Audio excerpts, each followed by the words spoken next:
guys, it's Camera Review for the mid-season premiere of Fear the Walking Dead, Season 3, Episode 9, Minotaur, and Season 3, Episode 10, The Diviner. I did not know there was going to be 2 episodes right off the bat. I thought there was only going to be 1, but, obviously, I was honestly really looking forward to this premiere, because as you guys know, the first half really surprised me. It actually had a really compelling story with actually some really good stakes, and the cliffhanger especially, I was definitely interested in seeing where the series was going to go from here, really, and especially how many chances they've been taking this season. I mean, think of how many people have already died, and we're only 9 episodes in. But I have to say, while I still really enjoyed this premiere, I do not think the second half of the season is going to be up to par with the first. I will definitely say that. I think the second half isn't going to be nearly as strong. Could be wrong, but I did not feel it was as strong. Still really good episodes, not bad by any means, but I didn't think they were as amazing as some of the other ones we've had. But let's just get into this premiere, because I definitely do want to talk about it, starting off with Episode 9. So we start off right where things left off, where we see Madison. She's waking up in Otto's house, and she's rummaging through the dead man's office. And this is a great way to start things off. It shows us immediately that Madison's the one in charge now. She's kind of the one calling the shots, and I really did like seeing that. But elsewhere, Nick, Troy, and the militia, they're luring infected into an ambush. Alicia's strenuously working the water pump, but only a few drops come out, which, that water pump, there's definitely a great significance to that. We're going to get into that a little bit later, but Nick kills an infected. He gazes toward the border, thinking of Luciana, which Luciana's a character that really got the short end of the stick here. Like, they're referencing her a little bit, but I don't know if we're ever going to see her again. She could be, you know, infected for all we know, but, you know, the show doesn't seem to care. But Alycia then returns to Jake's quarters with the water she's collected. She cleans Jake's face with a damp cloth, frets over his slow recovery from the anthrax attack. Remember, Ophelia poisoned a bunch of them, and Jake was one of them there. So the militia returns to their ATVs. They discuss the influx of infected, and Nick suggests that they mend the fences, that there's not really much else they can do there, that if they really want to make sure that these infected are kept out, they have to try to protect the fences there. So Madison then searches Otto's desk. His blood stain's still there from the murder that took place, and some of the drawers are still locked. So there's clearly stuff in there that he didn't want anyone else to see, and she doesn't really know, how to get in there and things like that. But Nick and Troy then spot Walker's convoys that approaches the ranch. Jake greets the convoy and shakes Walker's hand, and the ranchers warily look as Walker waves the convoy through the gate. The nation has officially come to live at Brokejaw Ranch. So basically, this is now kind of like a joint sort of organization where, sure, the Ottos are still working there and the Clarks are as well, but now also the nation, they're also working there. And that part of the episode is probably my least favorite part, mainly because I just don't care that much about these characters, to be honest with you. I really did not. And Jake leads Walker into the pantry to discuss details of the nation residing at the ranch, and Troy walks out after voicing his disdain for the nation and butting heads with Crazy Dog. You know, he really doesn't want them there, and this is Walker's right-hand man. Jake assures Walker that unlike Troy, most ranchers have accepted the peace deal. Troy just unfortunately hasn't. He can't wrap his head around it. So Jake shows Walker the arsenal. He gives him one of the 2 keys required to access it, and he explains that they can only really access the arsenal when the other is present. He makes that very clear that they're not going to do this on their own. It needs to be, you know, when someone is, you know, present in the room. So Nick joins Troy at Otto's grave, says that he too lost an alcoholic father to what was probably suicide, and Troy blames Otto for killing himself and leaving them with a mess. So yeah, they're ruling it as suicide at this point, but I'm pretty sure that they are going to figure out at some point. And what their reaction's going to be, that's something I'm definitely going to be looking forward to, is how that really does turn out. But I did really like this scene. You can tell that Nick, he's doing a good job with covering this up. You know, obviously this is something that I think is definitely on his mind, but right now he kind of has to cover this up, because if he doesn't, I mean, he's really going to fuck things up for the entire family, and they need to present this as, you know, rule it as a suicide, and I don't know how much longer that's going to go, but I really did like what we got with Nick's character in these 2 episodes. So at the dam, we finally see a character that we haven't seen forever, Lola. Yes, Lola is finally here, and I'm really happy with that, because Lola has been marked as a main character ever since her first episode, and she's barely been in the show. So I'm glad to see that she actually did have something of interest to do here. She is mobilizing her group to distribute water on the streets, and Daniel and Ephraim urge her to stay behind for her safety, but she insists on joining them. Why not? I mean, they both kind of want the same thing, so it looks like they're going to go on this mission together. So Crazy Dog and Coop, a militiaman, checks nation warriors and ranchers for weapons at the entrance to meeting tent, and Crazy Dog tells Call that he can't bring his knife inside, and Alycia then informs Madison that she's undermining Jake's leadership by back-channeling with Walker, and Madison denies that she's been speaking to Walker, but Alycia doesn't really believe her. She believes that, yeah, she's definitely been in heavy conversation with him, and Lola's then distributing water to desperate people in the streets, while Daniel stays on the lookout for threats to her safety, and the crowd disperses when an infected herd approaches, and in the meeting tent, Jake is urging ranchers to forgive the nation and work toward building a future together. And Walker declares that his grudge against the ranch died when Otto sacrificed himself for a peace deal, which, again, we know is not the truth. Even the nation, they know very well that this was not a suicide, but they have to keep that facade going here. But either way, you can tell Walker, his disdain for the family, you know, it's kind of dissipated because Otto was the main reason for that. You know, that was the main reason why Walker had so much hate against them. And now that Walker's gone, I mean, now that Otto's gone, he doesn't have to worry about it anymore. So Nick then visits Ophelia in the adobe, and she admits to not feeling particularly guilty about killing ranchers with anthrax. And, I mean, again, can you really blame her? Like, they did attack her. They were completely hostile to her. I mean, they were downright racist. I mean, remember, Otto was willing to just leave her stranded there and not do anything, but she asks Nick if he feels any guilt for what he's done, and I really do like this, actually. I'm hoping we get more scenes between Nick and Ophelia. This is someone who, before Luciana, I always thought these two did have some sort of a future together, and now that Luciana's gone, I think that's what we're going to push towards, that these two are very similar in the sense where they've both killed and done things that they're not proud of, but they have to. They have to do these things. They really didn't have much else of a choice, and I'm looking forward to seeing where they take these two characters, because they're more compelling than ever, and I'm looking forward to seeing what they do with them. So Walker privately asks Madison if she's prepared to handle Troy should he become a threat, and she assures him that she is, because, I mean, they always know that Troy can go a bit off the handle. He's always, you know, he's still very volatile, he's still very violent, and Madison's well aware of that. She's prepared to handle him if he does go into that more, like I said, hostile attitude. So Troy complains to Jake about the peace deal, and Terrence, one of the Rangers, points out that Walker's people actually killed Gretchen, and they can't forgive him for that. And Jake reminds him that Walker denied killing the Trimbles, and after Jake leaves, Troy complains about the people the nation has killed. Gretchen's death is still clearly affecting Terrence. That's something that they're never going to forget. She did, in fact, die, and, I mean, we remember when Gretchen died, but again, we don't care about the Trimbles because we only saw them in one episode. So again, this still isn't that effective to me,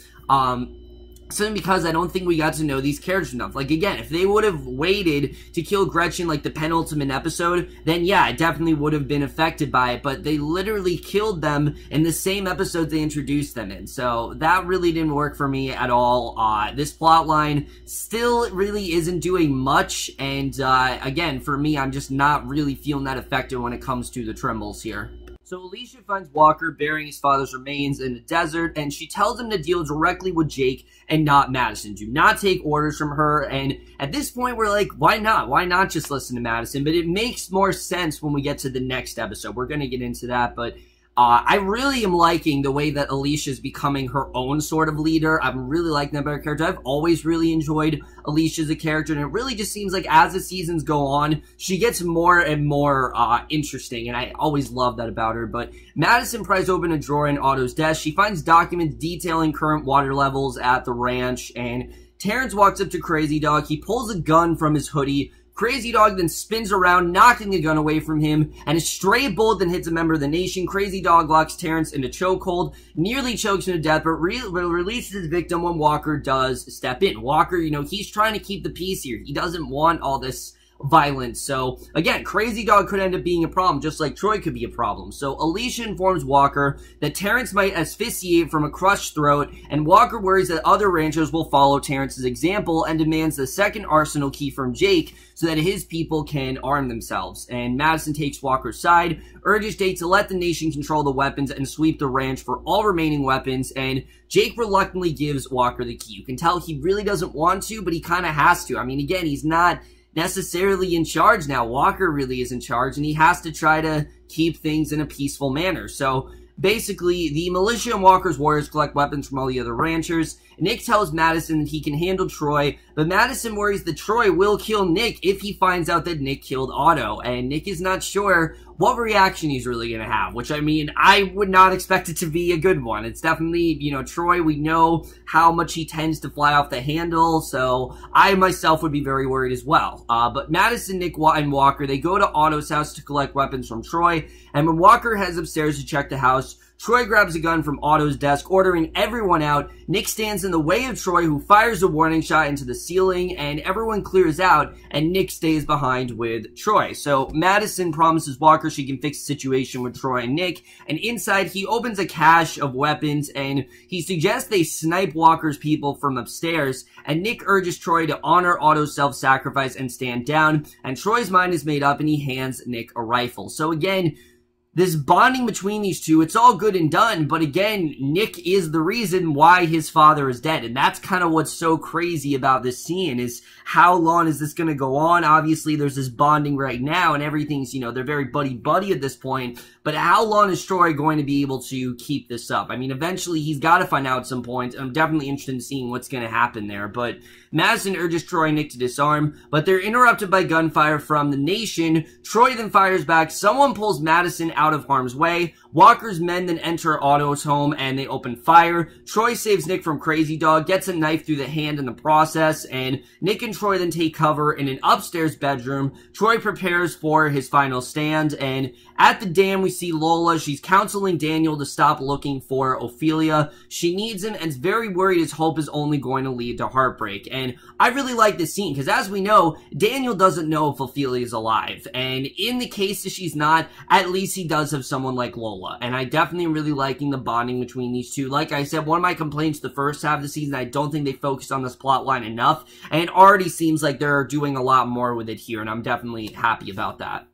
So Nick pleads with Troy to give the fight, and then it finally comes out where Nick actually does confess to Troy that he killed Otto, and Troy is stunned. He aims his gun at Nick, but for some reason he decides not to shoot. He's not going to kill him. He's broken by the news about his father, and Walker's men then barge into the room, and I mean, again, I knew this was eventually going to come out, but this did seem a bit rushed to me. It seems like something we should have waited like 4 or 5 episodes for him to find out, but no, he actually did find out here, and the next day, Madison and Walker discuss punishments for Troy and Nick. Madison worries that killing Troy would only turn him into a martyr, that he would then be, you know, a Walker, and it would just make things worse for them. So, unfortunately, they have to try to keep him alive. So they agree to just exile him, because there's no way they can let him stay here. Madison forbids Walker from killing Nick or exiling him, and Lola and Ephraim, they distribute water to a crowd. A man accused them of controlling the dam for personal gain, and Daniel rushes Lola to the truck as the crowd turns on them and attacks, and they then drive off. So Jake tells Troy the punishment that he's been handed down. Troy takes the news in stride, insists that Madison is the one who takes him into exile, and Walker then gives Troy provisions, a knife, a gun, and 1 bullet in case he doesn't want to live, and a nation warrior escorts Nick to an outhouse for imprisonment, and Madison and Call then get in a truck to drive Troy into the desert, and obviously, you know, Nick's gotta have some punishment too, so basically, Madison parks in the middle of the desert. Troy gets a hold of Call's knife and stabs Call dead. Madison aims a gun at Troy, orders him to go. He wrestles her, reveals that he knows about Nick killing Otto, and Madison regains control, points the gun at him, and Troy then walks off into the desert alone. And that's the way this first episode ends. So again, a good episode, not a great one. I did think that this reveal in general was kind of underwhelming, but they do make up for it somewhat in the next episode. So, episode 10, as I said, episode 9 for me wasn't the best. It was quite a slow episode, honestly. Episode 10 is a lot more compelling. I actually really did like this episode, but we see Nick, he's wilting in the hot box from the window silt and all slit. All he can see is an infected Troy who's walking toward him, but suddenly Troy falls to the ground, catching himself with a somersault into a grand finish, and we realize Troy is actually not infected. He's just playing around, and Troy unlocks the hot box, he helps Nick out, and only Nick finds himself still trapped in the box and hallucinating the whole encounter. So did it actually happen? We don't know, but Madison and Walker then look upon a nearly depleted reservoir, and Madison tells Walker that Otto was aware of the low reserves, and she insisted they keep the water situation a secret in order to maintain peace at the ranch. So basically, they're very low on water, and you know, we know that water's like the main resource that everyone wants at the Brokejaw Ranch, and if word gets out, then just chaos is going to break out, because everyone's going to try to get water, everyone's just going to break into this mob mentality, and that's exactly what they don't want. So Walker suggests that they buy water from a trading post in Mexicali, and Madison and Walker tell Alycia, Jake, Ophelia, and Crazy Dog that they will be gone for a couple days to secure backup water supply, and in the meantime, they instruct them to enforce water rationing across the desert. So Madison actually reveals to Alycia that they only have 6 weeks of water left, and you know, we knew it was bad, but we didn't know it was really that bad. She urged Alycia to keep the secret and gives her a radio to stay in touch. So this whole plotline is really interesting. In fact, they only have 6 weeks of water left. I mean, one, it tells me their stay at the Brokejaw Ranch I don't think is going to last much longer. Two, I think this is also showing that you know, chaos is definitely going to break out very quickly, and who knows how long this is actually going to, you know, stay hidden. But Madison stops by the hotbox to give water to Nick. She then departs with Walker in a water tanker, and Crazy Dog releases Nick from the hotbox. Alycia brings Nick back to Otto's house, informs him of the water rationing, and ranchers complain to Jake about the rationing, but Alycia then scolds them, urges them to trust Jake, that Jake is someone who they should listen to. And I would agree, Jake seems to know what he's doing. Out of the two brothers, he's a lot more rational, he knows how to handle himself better. And I think Nick is someone that they should listen to. I mean, Jake is someone that they should listen to. So, Madison and Walker make camp for the night. Madison touches base with Alycia over the radio. She asks about Nick, and Walker tells Madison that she is very overprotective, and she needs to kind of take a step back, you know, for a little, and just kind of let them deal with this on their own. So, in the middle of the night, Coop and Blake then visit Nick. They thank him for helping Troy fight the Nation. They give Nick the last rancher-controlled gun and want to rebuild the militia to fight back. So, ranchers and Nation members line up at the well to collect their rations, and Ophelia and Crazy Dog then oversee the rationing, and Blake tells Nick that he saw one of the Nation women double dip at the well, and Madison and Walker then drive to a large trading post at the stadium. Walker takes a canister of gold out of a box, and they surrender their weapons at a checkpoint. Madison reluctantly trades a radio to pay for admission into the trading post, and they enter the trading post, and they find the outpost just packed with busting stalls and customers selling pretty much everything imaginable. So this is like the main place they need to go to get this water, because remember, they try to get as much water as possible. So Alycia visits Ophelia and Crazy Dog at the Adobe. She suggests they devise a system to ensure that no one double dips from the well, because they have to try to keep this water, you know, as long as possible, because there just isn't much left. There's only 6 weeks left, and Ophelia refutes the charges of double dipping, brings up a rumor that the militia is in fact rebuilding, and Blake and Coop then gather ranchers to form a new militia. Nick warns them that against attacking the Nation prematurely, but suggests they take the action if the Nation does push any further. That, you know, maybe they can't trust the Nation, they gotta go after them, and I do like the way this is building up here. However, the strongest of this episode has to be the scenes between Alycia and Nick. I've always really liked these two bonding, and this is a very good example of that, because she actually admonishes Nick for harboring a gun. Nick points out the ranchers are listening to him, and Alycia says they only trust him because they don't know that he killed Otto, and she accuses Nick of killing Otto for Madison, which, I mean, yeah, that's what he essentially did. He killed Otto, you know, remember, after Madison shared that sob story, and, you know, after that, that's actually how Otto was killed. And this was a very powerful scene for me, because you can tell that Alycia knows, you know, why Nick did this. And again, if Alycia found out that Nick killed Otto, that's a different story. But, and, you know, they've all kind of kept this a secret. However, if Troy didn't find out, I honestly don't think there would be much of a difference here, except Nick would not be imprisoned, because it didn't really seem much of an effect whatsoever, and we'll get more into that, but Alycia tries to reach Madison over the radio, but gets no response, and Madison and Walker approach Maria Lou at the trading post. They ask for 10,000 gallons of water, and Walker then presents her with the gold, offers to give her a dozen more canisters, and Maria Lou then agrees. So Madison finally, after so many episodes, finally spots Strand. He's getting roughed up by a gang of men who work for Proctor, and the man who actually runs the trading post, and she tries to help Strand, and Maria Lou calls off the deal once she realizes that Madison's actually friends with Strand, who owes a debt to Proctor. Remember, Strand is not really in a good position right now, and Madison attacks the men, flees with Strand and Walker, and Strand leads Madison and Walker to a hideout. Strand tells Madison that he plans to reconnect with a friend who controls a dam near Tijuana, and they rest for the night. So, the next day, Alycia then catches one of the ranchers taking a second term at the well. A Nation member then calls the rancher a thief. A fight then breaks out. Alycia silences the crowd and actually does reveal that they only have 6 weeks of water left. She has to. I mean, they're gonna break out if she doesn't tell them that. So, mayhem immediately ensues. Crazy Dog shoots a gun, orders the crowd to back away from the well.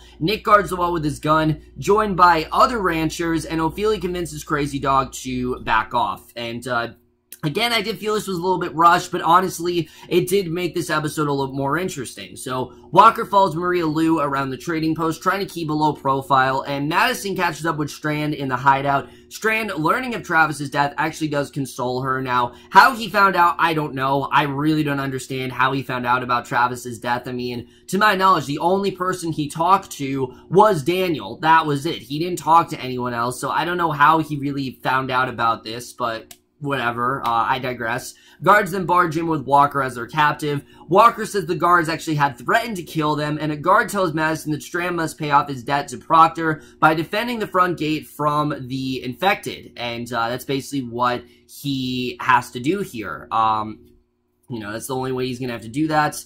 And while chained up, Strand urges Madison to leave him and return to Nick and Alycia, that she has no business allying with Strand, but Madison feels, hey, you're my friend, I need to help you out, and I did like seeing that here. But Alycia then watches over the camp as ranchers are gathering weapons, and through binoculars, she sees Nation members digging a new well, and Walker tells Madison that he actually salvaged the water deal with Maria Lou, and that they will get the water in the morning. So, the militia then discuss strategies to overtake the Nation. Nick suggests they avoid bloodshed by simply just disarming the Nation, which sounds like a good idea, but there's no way they're gonna do that. I mean, it's clear the militia, they do not want the Nation here. They want to extract them as soon as possible. So, Proctor's men then chain Strand up outside the stadium gate. Strand grabs a hammer as a group of infected approaches, and the next morning, Walker brings the gold to Maria Lou, only to find out that all the canisters are actually empty. So, obviously, that's not a good situation. Meanwhile, Proctor's men then release Strand from his chains. Madison has actually paid his debts, and Walker confronts Madison about using his gold to pay off Strand's debt.